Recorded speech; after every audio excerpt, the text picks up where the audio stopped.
Assalamualaikum warahmatullahi wabarakatuh. Alhamdulillahil malikil jalal al-munazzah 'anil syariki wal amthal.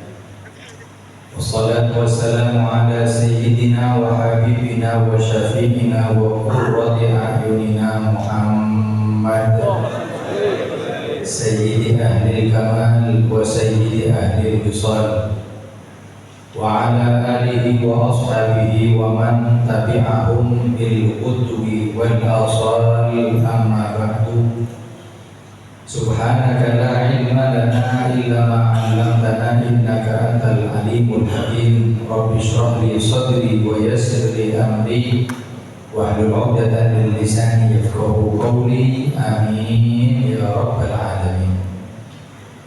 Hadratul ulama, para habaib, para alim ulama, wa fi muqaddimatihim al-habib Syekh As-Saggaf, Al-Habib Salim Al-Idrus, Al-Habib Najib As-Saggaf, Al-Habib Al-Ustaz Muhammad bin Ali Barakbah, kepada akhina Al-Ustaz Al-Habib Ahmad Mashkur, Al-Ustaz Al-Habib Ahmad bin Ali Haddad Al-Habsyi, dan semua para habaib yang terkawuh, semua para alim ulama yang hadir, para asatidz hadirin, para pecinta Nabi Muhammad, para pecinta aulia, para pecinta orang-orang soleh.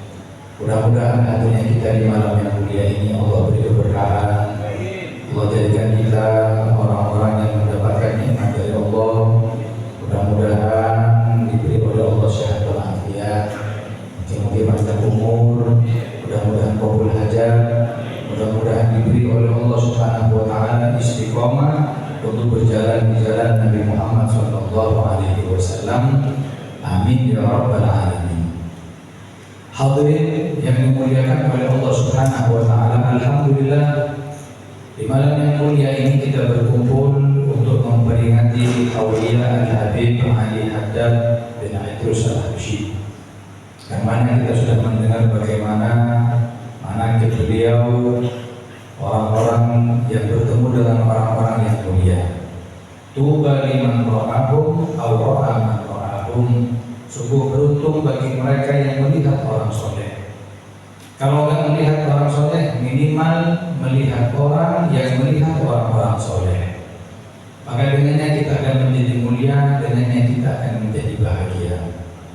Hadirin, coba kita lihat bagaimana Ananda Habib Ahmad Habsyi yang menceritakan sosok ayahnya, tentang bagaimana orang-orang yang menuntut ilmu kemudian berdakwah di jalan Allah sampai sekarang keberkahannya, ilmunya, amalnya bisa kita rasakan. Ulama mengatakan qad mata qaumun wa ma matat makarimuhum wa mata qaumun wa hum fi nasi ahya'u. Berapa banyak orang itu yang sudah wafat jasadnya, cuma kebaikannya masih ada di lisan kita.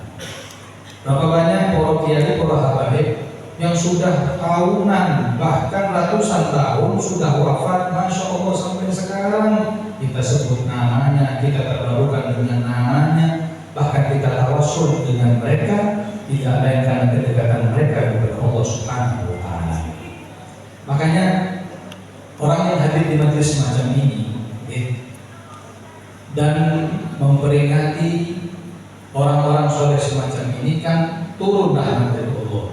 Lah, ketika turun rahmat dari Allah dan diceritakan di situ bagaimana sahibul haul manaqibnya, minimal ada hati tadi itu ingin mengikuti jejak beliau. Ingin, kalau nggak bisa saya, minimal anak saya mirip dengan sahibul haul.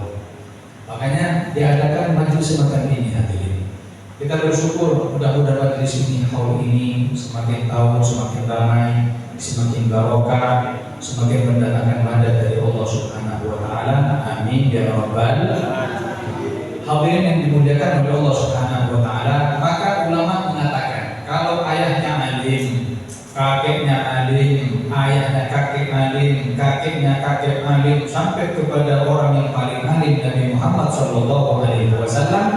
Sekarang tergantung yang setelahnya, tergantung kepada generasi berikutnya. Apakah dia bisa melanjutkan tonggak generasi sebagaimana ayahnya, atau mungkin menjadi orang yang memutus kemuliaan ayahnya. Na'udzubillah min. Maka ulama mengatakan orang kalau punya ayah itu alim, sekarang dia menjadi penerusnya. Ulama mengatakan ada 3 golongan. Kalau kita mungkin punya ayah kita alim, ayah kita kiai, bahkan ayah kita sohibul haul. Kita ini kata ulama ada 3 keadaan tadi.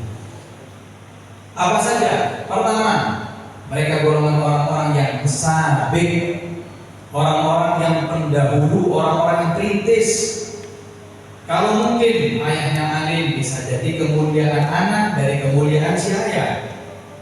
Kalau mungkin kelasnya kita, kalau kalian dengan ayah gak alim, ayah bukan ulama, tapi panjenengan sabik, panjenengan perintis, bisa jadi panjenengan yang telah mendapatkan anak-anak yang soleh. Amin Allahumma. Dan sabik ini sulit, hadirin. Perintis ini sulit, ya. Seperti beberapa orang itu mungkin ayahnya gak alim, tapi beliau membuat pengajian, membuat haul, membuat maulid, membuat istighotsah, tidak lain agar meniru orang-orang yang sebelumnya. Cuman ayah gak alim, tapi dialah menjadi sabik. Maka orang yang sabik ini penting. Orang yang sabik ini kadang terlahir bukan dari anaknya orang alim.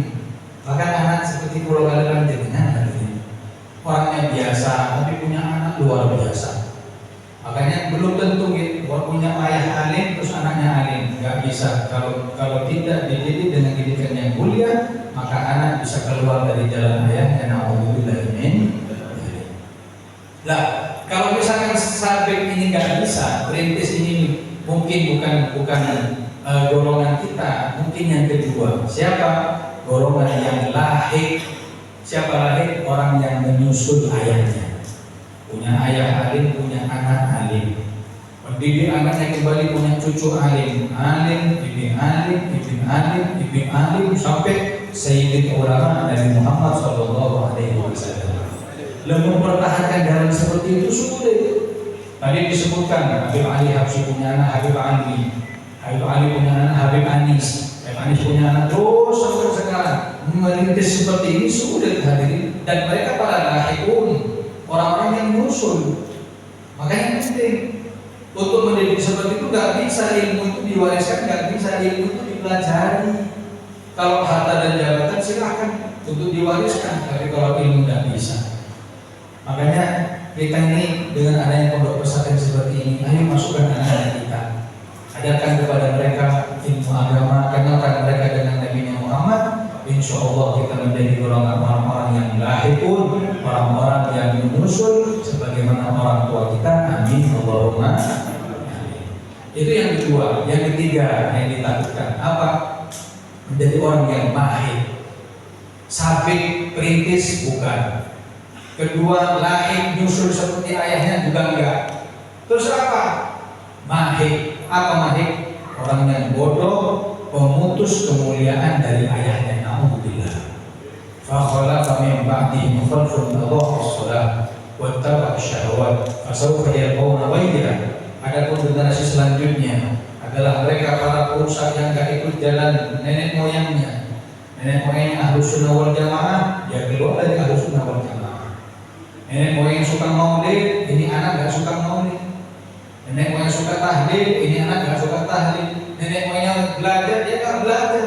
Maka dia adalah orang yang mahir. Na'udzubillah min. Ini kalau orang punya ayah yang alim. Hadirin hadirat yang dimuliakan oleh Allah. Dan sekarang bagaimana keadaan kita? Kita ini kan dibilang alim di hutan, ada dengan punya ayah alim juga kita. Terus bagaimana? Orang alim itu kan diangkat derajatnya oleh Allah. Terus kita yang gak alim gimana? Orang yang alim itu kan derajatnya tinggi di sisi Allah. Allah katakan yarfa'illahu alladziina aamanu minkum wal ladziina utul ilma darajat. Yang beriman diangkat derajatnya oleh Allah. Di antara yang beriman, yang berilmu diangkat lebih tinggi. Lihat ilmu. Ya kelas kalau kalian jenengan. Kapan bisa diangkat?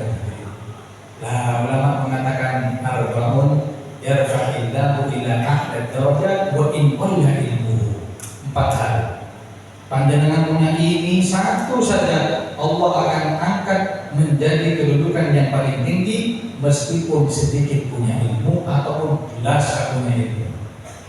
Dapat sifat ini penting. Kita mungkin untuk cari ilmu sudah nggak bisa. Ya. Kalau sudah tua itu mau masuk pondok pesantren repot jadi masuk madrasah wis alasan-alasan yo males. Bukan cuma kita yang males, gurunya lo bingung. Masuk kelas 1 wis bisa ngerti. Masuk kelas atas goblok punya apa? Yalah bingung. Terus gimana? Kata ulama minimal punya 4 sifat ini. Gak bisa 4, minimal 1 saja punya sifat ini. Allah angkat derajatnya kepada derajat yang tinggi. Wa in qalla ilmuhu, meskipun gak punya ilmu. Kenapa? Nomor 1, at-tawadhu, punya sifat tawadhu. Tawadhu ini rendah hati. Tawadhu ini merasa diri paling jelek. Tawadhu ini merasa yang lain lebih afdal dari saya. Dengan dia tawadhu, Allah angkat derajatnya yang lebih tinggi. Man tawadhu'a rafa'ahu wa man takabbara wada'ahu. Orang yang tawadhu diangkat derajatnya, orang yang sombong dijatuhkan derajatnya. Nah, orang kalau sudah tawadhu, masya Allah, dan tawadhu ini nggak bisa dilihat dari omongan. Dia panjenengan terus ngomong, Habib saya ini saatnya saya tawadhu orangnya. Oh, paling sombong ini. Apalagi saya pernah baca kitab Tabihul Muqtadin, kitabnya Imam Syaroni. Kalau ada orang ngomong gini, mengatakan dirinya tawadhu, misalkan, ayo sampean sobo Ustaz, fadhol ceramah, terus ngomong gini, sebenarnya saya nggak punya ilmu, nggak pantas untuk berdiri di sini. Kata beliau, ini bukan tawadhu, tapi ini sombong. Loh kok bisa? Kata Imam Syaroni, ini dengan ucapan tawadhu memancing orang lain untuk mengatakan panjenengan tawadhu. Saksinya ini paling sombong ini. Dan kalau sudah orang itu tawadhu ada tempatnya. Kalau suruh ceramah bilang saya nggak punya ilmu, saya tidak pantas berdiri di sini, ya sudah bohong sama. Sangat kan gitu. Atau mengatakan saya ini banyak dosa, nggak usah panjenengan dosa ataupun semuanya. Hanya hubungan panjenengan dengan Allah Subhanahu wa Ta'ala. Tawadhu cukup di hati. Tawadhu nggak usah ditunjukkan dengan nunduk. Sayyidina Umar itu pernah ada orang nunduk di depannya. Kemudian dipukul kepalanya sama Sayyidina Umar dan mengatakan at-tawadhu fi qalbi. Tawadhu di hati. Ada orang jalan yang menegak ini, tapi hatinya tawadhu. Atau orang nunduk tapi hatinya sombong. Makanya tawadhu itu penting kan? Kalau sudah tawadhu, maka Allah angkat derajatnya kepada derajat yang paling tinggi. Dengan tahu, ada satu ulama di Hadramaut namanya Habib Hamid bin Umar. Di golongan Habaib itu ada namanya bangsa Habib Al bin Hamid, senes Al Hamid, ada namanya Al bin Hamid. Beliau berasal dari Hamid bin Umar, alim, wali. Bahkan disebutkan beliau itu imam masjid Ba'alawi. Alim masya Allah. Satu hari beliau ziarah ke Madinah, ziarah ke makam Rasul Sallallahu Alaihi Wasallam. Dan beliau ini orang punya ilmu. Ketika masuk ke makbarah Kanjeng Nabi yang dulu tidak seperti sekarang, misalnya ini bukan sakit dan harus duduk di depan musalah yang tidak boleh. Kita berdiri saja agak lamis diusir dari itu ya. Hadir. Raweh. Kalau dulu bisa duduk di hadapan pusara Rasul Sallallahu Alaihi Wasallam. Tapi kalau banyak orang berilmu, orang punya adab, dengan ketawaduan beliau ini duduk paling akhir. Di mana beliau datang di situ beliau duduk. Ini akhlaknya. Teman tak kandani. Sampai ini alim, kapok dengar. Sampai juga alim, terus donatur duduk. Kepala RT Yonda, Kapolres tidak. Kalau saya duduk di depan, saya diburi-buri gitu. Jadi saya pernah duduk di depan ini terus ada orang kaya, cuma gak loma, celing ditarik ngarap ini. Beliau ini di mana beliau datang, di situ beliau duduk, cucuk. Beliau seperti biasa yang tahun Nabi, sholawat, muji Nabi, terus nggak ada orang yang tahu di sekitar kuburan pusat Rasulullah, tapi nama beliau di Habul sangat terkenal. Nggak lama juru kunci ya, yang penjaga makam Nabi itu berdiri di hadapan orang berziarah banyak. Saat itu tanya, Afikum Hamid bin Umar, yang hadir ziarah ini ada nggak yang namanya Hamid bin Umar? Orang yang awalnya dikira sholawatan itu tiba-tiba siapa namanya Hamid bin Umar? Kita nggak ada namanya Hamid bin Umar. Nggak ada di situ, lari ke tengah. Juru kunci tadi tanya lagi, Afikum Hamid bin Umar, ada nggak yang namanya Hamid bin Umar? Ditanya lagi, nggak ada. Ini orang soal ini, juru kunci ini. Nah, terus pindah ke soft selanjutnya, terus ditanya, mana ada nggak yang hadir ke ziarah ini yang namanya Hamid bin Umar? Nggak ada. Sampai terakhir, di soft terakhir, tanya, Afikum Hamid bin Umar, ada nggak di antara panjenengan yang namanya Hamid bin Umar? Baru dia ngatur, Ana Hamid bin Umar, saya Hamid bin Umar. Wa masya'na ada apa? Dari Hamid bin Umar ini ada. Kata juru kunci, jadda Rasulullah sallallahu alaihi wasallam yaqul taqaddam ya Hamid fa anta aula bit taqaddum.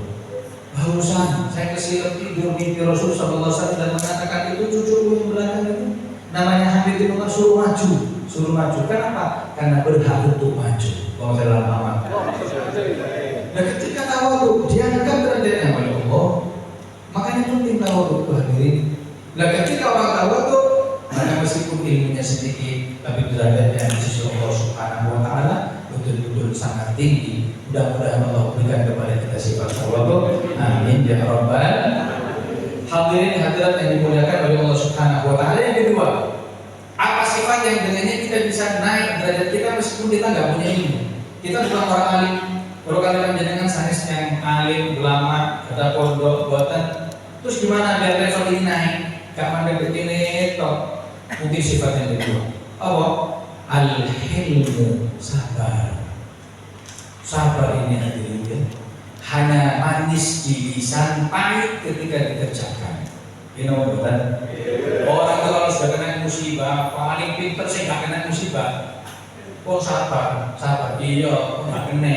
Kalau aku kena ini, gak so sabar lah. Memang begitu. Lah sabar ini hadirin, punya 3 derajat. Kalau derajat 300, mereka yang sabar ke dalam ketaatan kepada Allah. Suruh sholat, males, 5 waktu, males.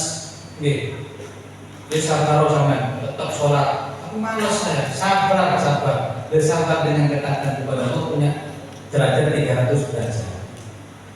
Kedua, kalau mau punya derajat 600 derajat, sabar terhadap maksiat Allah.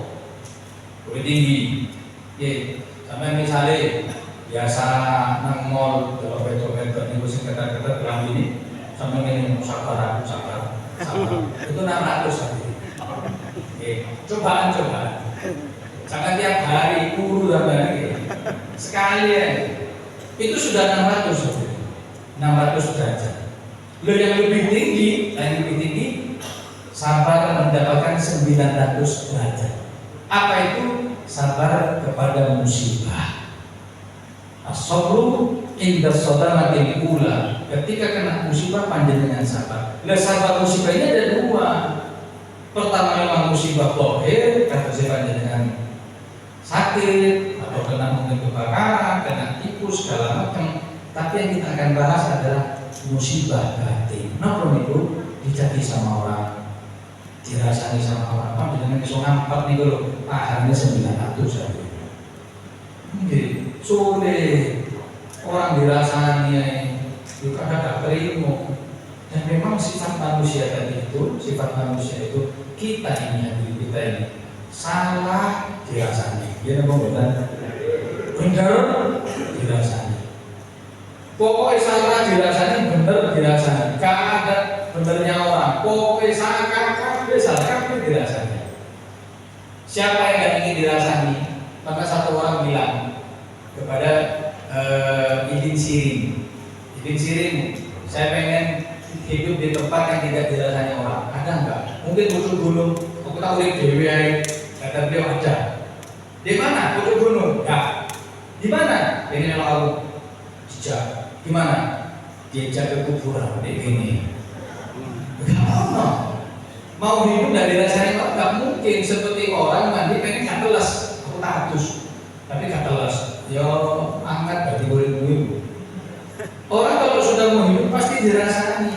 Sayyidina Luqmanul Hakim itu punya anak, ya, punya anak.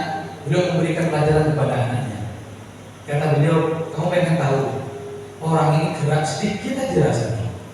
Tidak ada benernya orang. Ayo tak kasih pelajaran. Beliau ngambil satu botol lebih kecil daripada budak, ya keledai lah. Kemudian bilang sama anaknya, sampai saya numpang, aku sih nuntun. Terus setelah itu kita lewat pasar. Pasar mana ya? Pasar Candi, kalau buat Candi. Lewat di depan pasar Jomo. Itu anak opo itu, anak kurang ajar. Sakno bapak suruh nuntun, anak itu sudah ini gak malah. Salah ini. Anak opo itu anak kurang ajar, gak dididik. Terus beliau mengatakan, benar sampai, benar ya. Siapa yang salah? Aku saja ya. Ya wis. Sekarang gantian. Aku si numpak, sampai sini dulu. Terus lewat lagi pasar. Pasar mana? Di Candi kalau ganti. Lewat lagi pasar. Diomongin. Ya Allah, ayah kurang ajar. Ayah kurang ajar. Lalu kok ada anak yang numpak, dia yang nuntun. Iki anak yang disiksa. Bayangkan, anak yang disiksa. Ayah sudah segini saja kan? Ngalah lah. Tanya sama anaknya gimana? Iya ya. Siapa yang dirasani? Panjenengan. Terus gini. Kita numpak barang. Bisa nah. Yo, ayo numpak barang. Numpak barang lewat lagi di pasar. Mau gimana? Apa jadi? Yo teh anak Pak ini. Baiklah kedelai gagal dari kecil. Ini sampai sekarang. Ini kan cuma hikmah buat berdua. Yo boleh. Tanya sama anaknya, ya boleh. Siapa yang salah? Dua-duanya. Ini ayo terakhir. Apa? Jangan ditumpahi kok mundur. Ayo lewat mana lagi? Lewat pasar lagi. Diomongin balik. Anjir nih bapak sama anak bener ini. Punya kendaraan ditumpahi lah. Aduh lah. Bayangkan kita nggak bakal selamat dari omongan orang. Lah kalau sudah dengan cacian orang, laknatnya orang, apalagi zaman sekarang, ada hamba diserang di mana-mana. Sabar, sampai punya pahala 900 derajat. Amin Allahumma. Amin. Sabar. Coba lihat, Sayyidina Husain itu pernah. Kalau dulu kan ceritanya Sayyidina Husain dicaci, sabar. Saya dapat riwayat kemarin Sayyidina Husain tahu ditempelin wong, ternyata si nempelin salah orang. Pak, keliru. Ngapunten. Beliau bilang, Kak, di kitab disebutkan wajah menjadi wajhuhu tidak berubah wajahnya dan mengatakan apa? Man qaddara hadza. Siapa yang mentakdirkan saya membeli terus? Sama yang membeli mengatakan ya Gusti Allah, ya Gusti kita diri usaha. Ini bukan cuma dicaci, kita cuma dicaci di media, di medsos, di tempelin hadirin. Yakin boleh tempelin balas. Lagi. Oh, kalau hadirin, keluar itu area itu. Saya kira orang salah berbeda mengatakan sama kita dengan ini. Allah ya sudah, siapa yang bisa menahan takdir Allah? Karena yang bisa. Terus itu wayai tempatnya waktunya aku ditempel itu di sini. Allah salam Muhammad. Makanya sahabat ini penting. Sahabat ini kalau kita punya sifat sabar, maka Allah akan angkat derajat kita menjadi derajat yang tinggi. Mudah-mudahan Allah beri kepada kita sifat sabar. Amin Allahumma. Hadirin yang dimuliakan oleh Allah. Yang ketiga, apa sifat yang bisa mengangkat derajat kita adalah as-sakha'u roman. Sampai roman, masuk kele, dicintai sama orang. Sampai roman, masuk kalau berdui, lemu, ndek, jerawatan, kritik, empuk. Kalau Pajero. Pajero Panah jauh. Kecil, belakangnya gede. Tapi dia loman sampai mahbub indanas, dicintai sama orang. Tapi kebalikannya sampai sih guantang terus. Lihat kalau kakak Yusuf dan ketika lewat di perumahan teriak kabeh, tapi sampai medel tidak ada orang yang suka dengan dia. Makanya sahur ini penting. Orang yang kalau sudah roman tadi itu masya Allah sampai dikatakan as-sakhau, orang yang sahur tadi itu qaribun minallah, dekat dengan Allah, qaribun minal jannah, dekat dengan surga, ba'idun minan nar, jauh dari neraka. Tapi wal bakhilu qaribun minan nar, nggih. Qaribun ba'idun minallah, ba'idun minan nas, dekat dengan neraka, jauh dari Allah, jauh dari manusia. Alhamdulillah min. Ya, orang sahur ini ada dua. Ada orang yang sahur loman dengan hartanya, tapi yang biasa dihormati orang ini lama ini. Ya, orang tuman BHP semua, Allah dipujinya sampai setahun. Tuman sembako, waduh, pokoknya dipuji. Sebenarnya tidak ada masalah, cuman terlalu berlebihan kalau orang memuji orang yang loman dengan harta. Kenapa? Karena orang bisa dari harta masing-masing. Tapi yang kedua ini loman dengan ilmunya, ini jangan dipuji. Kata ustaz, di sini ngajar, sini ngajar, sini ngajar. Itu akan masuk jadwal sehari 40 majelis. Gak ada orang mengatakan loman ya kawan. Kenapa? Karena dia lihat semua itu sesuai materi dengan uang. Sebenarnya yang paling berhak dikatakan loman mereka yang menginfakkan ilmu agamanya di jalan Allah Subhanahu wa Ta'ala. Saya pengen tahu siapa orang yang mulia di masyarakat. Orang jabat, orang fikih. Kata Rasul siapa? Orang yang ngajari Al-Quran dan belajar Al-Quran. Ini tuh pusat-pusat TPG itu. Sehingga ada kita makan sebelah mata, sehingga ada yang nggak dibayar kadang. Belum tahu bahkan. Gak tahu kita kalau sudah masuk di desain itu sama orang yang mungkin terkenal yang viral dan itu harus tahu TPG. Bahkan anak kita itu gak bakal bisa baca kitab sebelumnya baca Al-Quran. Sebelum bisa baca Al-Quran. Siapa yang bisa baca Al-Quran? Mereka malah asatid pusat di DPG ini. Ya Allah, kadang perhatian kita kurang dengan mereka. Dengan Al-Quran apalagi ya ini. Ayo, kami anak ngaji tentang DPG ini yang atau berangkat dari anak agak dari. Tapi kalau misalkan les matematika bahasa Inggris ujian terang. Tapi DPG Al-Quran berangkat dari itu. Datang tidak diantar, pulang tidak jemput apa itu? Lampung, pokoknya sono teko, alhamdulillah. Gak ada perhatian kita dengan mereka itu gak ada. Mulai dulu sampai pikir sepeda engkulan terus. Kita koi lapo sepeda engkulan doamu. Awal dulu sampai kupani subuh, sampai meden itu. Perhatikan mereka yang kata Rasul Sallallahu Alaihi Wasallam adalah orang yang paling mulia.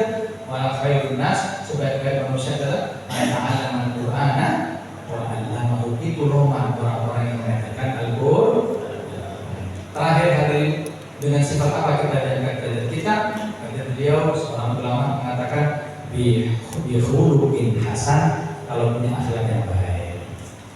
Orang kalau sudah akhlak yang baik, masuk ke ilmu koyok ilmu. Orang punya akhlak yang baik meskipun orang yang tadi biasa dianggap luar biasa.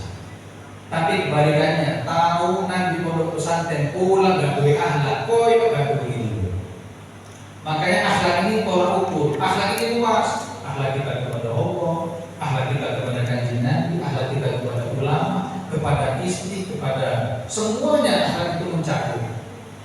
Bahkan disebutkan paling banyak orang yang memasukkan ke dalam surganya Allah adalah akhlak karimah, akhlak yang baik. Kita tutup dengan kisah Sayyidina Ali. Sayyidina Ali itu orang yang terdiri langsung dari tangannya kanjeng Nabi Muhammad. Banyak ujung misanan Sayyidina Ali. Tapi masya Allah punya akhlak yang luar biasa.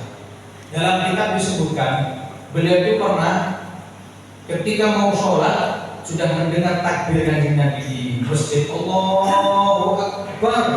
Aduh, Allah tahu. Orang-orang dulu itu terkenal satu rakaat sudah pikiran tadi. 3 takbiratul ihram imam itu sudah pikiran. Akhirnya beliau keluar cepat-cepat. Ketika keluar cepat-cepat, masya Allah, langsung berangkat ke masjid. Di depan itu ada orang tua, jalannya pelan.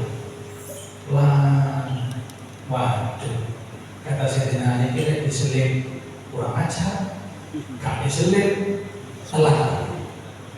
Terus kata beliau, jangan diselip, tunggu aja. Itu Sayyidina Ali.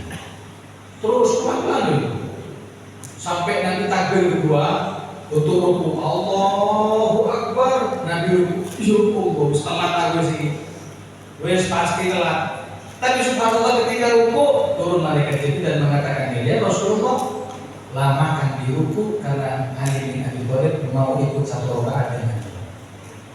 Kemudian beliau faqala ruku, beliau memperlama ruku. Sayyidina Ali terus jaga adab untuk ngambilin punggungan ini. Setelah datang masjid belok kata mau Yahudi. Bayangkan ketika sudah depan masjid belok, tapi beliau gak muring-muring. Ini langsung sholat. Kemudian ketika masuk beliau mengatakan alhamdulillah saya tutup 1 rakaat. Langsung takbir Allahu Akbar, lagi Allahu Akbar ruku. Baru Nabi mengatakan sami Allahu liman hamidah.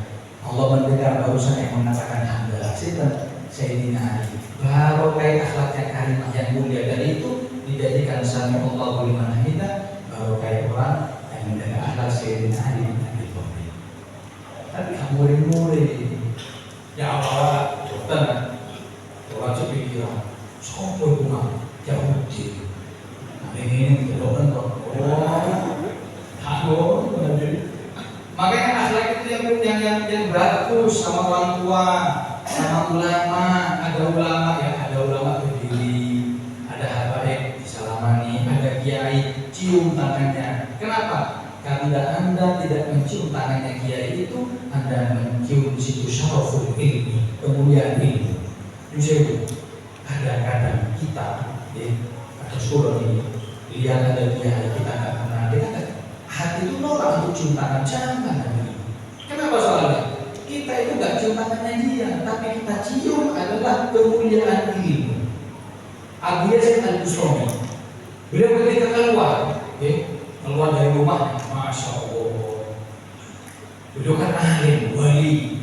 Bahkan ketika itu disebutkan man hafidha ismi dakhala jannah, kata Abu Yazid. Dari kalam tabajuhnya beliau mengatakan, si apal jenengku saya jamin masuk ke dalam surga. Itu Abu Yazid. Beliau itu kalau sudah keluar dari rumahnya, bukan lagi orang yang cium tangan, dari cium tangan, lutut dicium, kaki itu sampai dicium. Bahkan dalam riwayat bekas tatakannya itu diambil, dicium, bisa rokah. Tapi apa kata beliau? Beliau mengatakan apa? Beliau mengatakan wallahi ma qabbalani. Demi Allah ibu, kami mampu. Ini meja satu. Walakin qabbala syarafal ilmi, yang mereka cium ilmu yang ada di sana ini. Kita kenapa cium ulama? Karena kita cium bukan tangannya, kita cium kemuliaan ilmu yang ada di situ. Karena siapa yang mentakdimi ilmu, memuliakan ilmu, dimuliakan oleh Allah Subhanahu wa Ta'ala. Maka itulah, kalau untuk keturunan orang-orang yang mulia, ingat ada 3 generasi, Sabiq, Lahir, dan Mahir. Tapi kelas kita kalau kalian dengan kalau mau diangkat derajatnya meskipun gak gue ilmu, harus punya 4 sifat. Yang pertama tawadhu, yang kedua adalah al-hilmu sabar, yang ketiga adalah as-sakha'u laman, yang keempat adalah husnul khuluq, punya akhlak yang mulia. Mudah-mudahan Allah jadikan kita menjadi orang-orang yang mulia, punya akhlak yang mulia, punya sifat tawadhu, punya sifat laman. Allah jadikan kita orang yang sabar, orang yang syukur. Allah jadikan kita orang-orang yang istiqomah untuk beriman dan beribadah kepada Allah Subhanahu wa Ta'ala. Amin ya rabbal alamin.